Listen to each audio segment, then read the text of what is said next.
My name is Daniel Evangelist. Happy to have you here.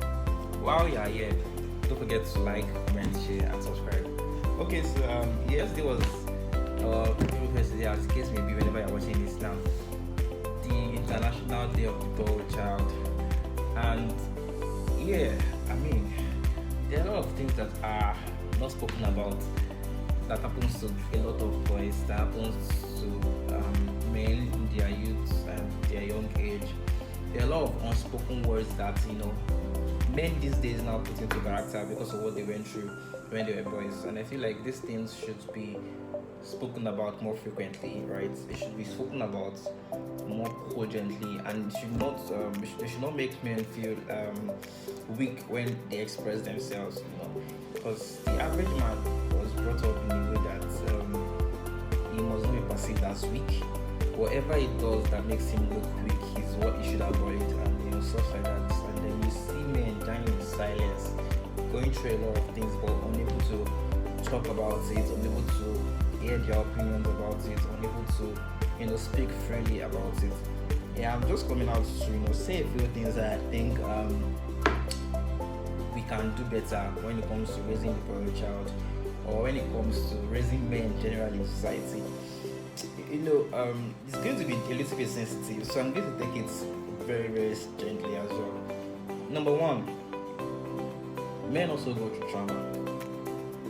Men also go through trauma. For a very long time while I was in school, there was this battle going on about the feminism, and it was a gender battle. How ladies are not, their voices are not being heard and stuff like that. And there was at a point when the guys started to speak up. They came ranting about how there should not be comparison between ladies and the guy and ladies and the guys, that guys are wired differently, ladies are emotionally wired and stuff like that. But this is a pointer to everybody. Let's know that men are also emotionally wired. You see, when it comes to being wired as a person, it's not gender specific. For instance, we have men who are emotionally wired, we have women who are emotionally wired. Those set of people together are better people. They are people that act based on how they perceive themselves and their surroundings. They act based on their emotions sometimes. They let their emotions get to them sometimes. They react either positively or negatively to their immediate environment. Meanwhile, there are men and women that also that are very, very, very logical in their doings. They are very logical.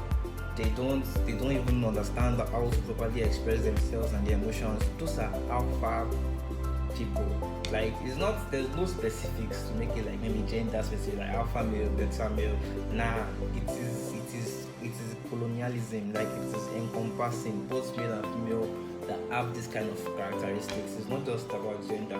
So the same way we have a lot of traumas that affect women and ladies and girls out there, the same way we also have traumas that affect boys and guys and men. Growing up, a lot of things that people or parents overlook are the things that die in the boy child while they are young. To the point that when they grow up, they begin to they buried it so deep that when it begins to spring forth, they don't even really understand why it is springing forth. They don't understand where it is coming from. So yeah, it is because of trauma. How does trauma work? Trauma works in a way that when you are growing up, you might feel like you're over this thing, but if you don't expressly talk about it and try to get better, intentionally get better while you are growing up, you realize that when you grow too deep into it, when you grow to a state where you feel like, oh, this thing cannot affect me anymore, this is when it pops up its ugly edge. Because trauma can be buried for years, but when a slight thing reminds it or ignites it, it sparks back into life. Trauma is like what can I use to quantify? It's like fire. The fire never actually goes out until it is dead as off. When you see a flame go out to a red light, that red light can still as easily turn back into fire. But a lot of us feel like once it has gone as well as red lights and the fire is dead. Nah, that's the same way trauma works. Trauma never dies unless you actually get it out. So it does not die. You have to plug it out and keep it out. so it is living wherever else it is living, because trauma is part of life basically. Those are one of the karmas of life. It's part of life. There are things that we cannot do without, especially when it comes to loss of family, or loss of friends, or where you have to actually mourn and feel the loss deeply. These are things that happen naturally in life that you cannot do without. But in the event that it grows with you, you become someone of a stranger to yourself. You become someone that even your immediate self cannot identify. So there are now two personalities living inside the person, living inside you generally. So I'm just going to talk about how it affects guys. This then you see guys grow up to become what they are running from in their past. You see a lot of guys grow up these days to become harsh to ladies. It is because somebody was harsh to them while they were growing up. You see a lot of guys grow up to become temperamental. It's because someone did not tame their emotions around these boys when they were growing up. You see a lot of guys growing up to become so weak emotionally. It's because somebody did that to them while they were growing up. Trauma works in a way that influences how you be, how you grow, how you understand life, how you it forms with you. It brings you to a point where you are now the trauma. You and the trauma now fuse into one being. So you see a lot of guys out there. Now I'm not making excuses for the rapists and the murderers and the sadistic losers and the kidnappers and all of those people. But then some of these vices emancipated from growing up as a child, as a boy child. Have had several experiences. In fact, this International Day of the Boy Child was another chance and opportunity for me to read up about people's experiences and their past. And you'll be shocked to learn just how much of the people that are caught by the police and are interrogated, how many of them actually started the act they are currently doing because of their past, because of something they had to go through as children, as boys, as young guys, because of something that they were put through that they did not want to go through.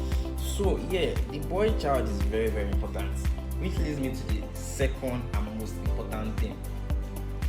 Every man has emotions. Don't look at any man and feel like it is your responsibility to be strong. It is your responsibility to not be vulnerable. It is your responsibility to be a man. You see, that's the most false, or if there's any word like that, that's the most wrong statement to make. That is the very, very wrong statement to make. It's your responsibility to be a man up. And you hear ladies saying stuff like, be a man, and these same ladies will go eventually and be like, what a man can do, a man can do better. Or, feminists now rise up and start saying women's voice should be heard and stuff, but you are there pointing to when shouting, be a man. I mean, when to say be a man actually sounds very normal and unabusive. When you put it into the context of what they actually mean when they say be a man, they're trying to tell you to stop acting like a lady. Literally, that is exactly what ladies mean when they say be a man. They're telling you stop. These behaviors are behaviors that are meant for ladies, which is false. There's no behavior meant for ladies and behavior meant for men. We are going back to the segregation where we have to say men are this, women are this. God created them male and female, and they were both good in His sight. God never said because Adam was working for him before Eve that Adam is going to be, have these characteristics and Eve is not going to have these characteristics.